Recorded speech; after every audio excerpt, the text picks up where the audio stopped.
So, Stephen, you've been using 3M products when you are prepping your sled. Tell me about sandpapering your sled. Sanding the runners, the blades in the sled, is quite possibly one of the most critical elements of bobsledding. These blades, obviously, they're what is in contact with the ice.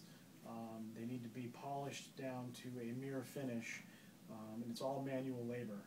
We use sandpaper from grits of upwards of 100 mu down to micro finishes that are like 10 mu and whatnot.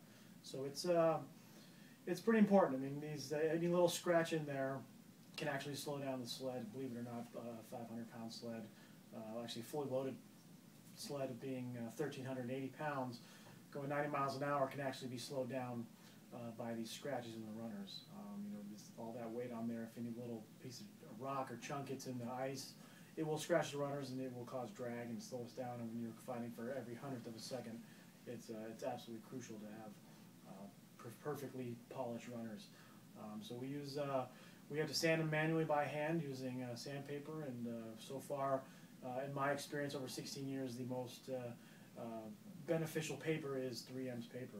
We've used other companies that doesn't quite give us the polish and the finish that we've come to find with 3M papers. So I think that's an important element, especially going into the Sochi Olympics, where every little bit's going to count.